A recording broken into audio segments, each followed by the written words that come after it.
Bonjour, je suis Aurélie, conseillère en naturopathie certifiée. Aujourd'hui, je voudrais vous parler du petit déjeuner, et notamment du petit déjeuner typique français, avec ses viennoiseries, ses croissants, ses pains au chocolat, ses tartines, ses jus de fruits et café. Alors vous me voyez venir sûrement, hein. Le soi-disant petit déjeuner idéal, en fin de compte, il n'est pas idéal du tout. Alors pourquoi? Parce qu'il est trop riche en sucre, en graisse, et ne contient que des calories vides, c'est-à-dire une valeur nutritionnelle proche de zéro. Et en plus, des mauvais sucres, hein, des sucres raffinés et des mauvaises graisses, des graisses saturées. En plus, il oblige le pancréas à produire une grosse quantité d'insuline pour faire face à tout ce sucre. Et cette grosse quantité d'insuline va entraîner une crise d'hypoglycémie vers 11 heures du matin, ce qui provoque une baisse d'énergie. Cette hypoglycémie, aussi appelée hypoglycémie réactionnelle, car elle arrive en réaction à la grosse quantité de sucre du petit déjeuner pris vers 7 heures du matin.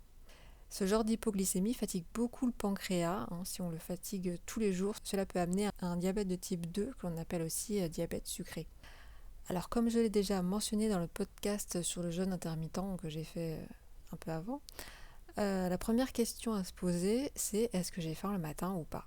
Si oui, eh bien vous mangez, sinon vous ne mangez pas, c'est tout bête. Et si vous mangez, eh bien nous allons voir quel serait le petit déjeuner idéal pour un apport en nutriments optimal. Donc le matin, il est intéressant de manger des protéines. Ajouter une forme de protéine au petit déjeuner permet à l'organisme de fabriquer de la noradrénaline. Donc c'est un neurotransmetteur, car cette hormone va vous booster et vous donner de l'entrain pour la journée, comme un starter. Elle est synthétisée à partir d'un acide aminé qui se trouve dans les protéines, c'est la tyrosine. En protéines, on peut proposer donc des œufs, par exemple.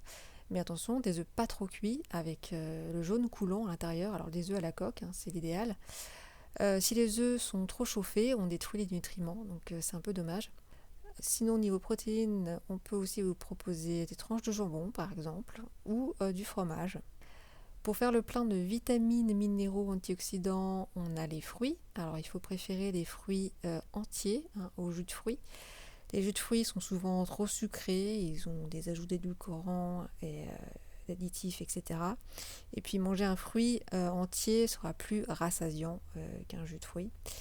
Il vaut mieux éviter les jus d'orange qui sont trop acides pour une sortie de jeûne. Une sortie de jeûne parce que la nuit, vous avez fait un jeûne en fait, et quand vous remangez le matin, en fait, c'est beaucoup trop agressif pour un premier pas. Donc les jus d'orange sont un peu à proscrire.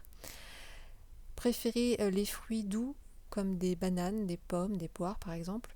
À conseiller aussi des oléagineux pour un bon apport d'oméga 3, donc tout ce qui est noix, noisettes, amandes, etc. Si vous souhaitez un laitage, préférez un yaourt à la brebis par exemple, plutôt qu'au lait de vache. Le lait de vache contient une quantité d'hormones de croissance qui n'est absolument pas adaptée à l'être humain. Pour la boisson, les laits végétaux et les infusions, c'est conseillé. Pour le thé, si vous souhaitez du thé, préférez le thé vert pour son côté antioxydant. Le café, alors à petite dose, et peut-être pas tous les matins non plus car il est très acidifiant aussi. Le thé, lui, contient de la théine, c'est la caféine du thé, mais il a un niveau un peu plus bas que le café, donc c'est un peu plus ok. J'ai fait un article sur les alternatives au café sur mon site sibelequilibre.fr. Je vous encourage à aller le lire.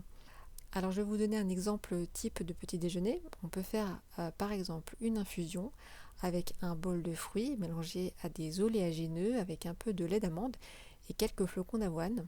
Alors si vous n'êtes pas fruit le matin, on peut aussi conseiller par exemple une tartine de pain complet, pas de pain blanc, de pain complet avec une purée de cacahuètes ou d'amandes et une compote ou un yaourt de brebis avec une infusion par exemple.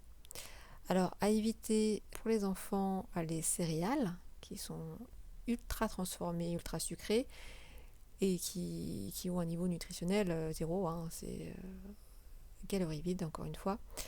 Évitez aussi le pain blanc, qui se transforme en sucre dans l'organisme, les confitures qui sont aussi très sucrées et les viennoiseries. Tout cela provoque un pic d'insuline comme on l'a vu tout à l'heure.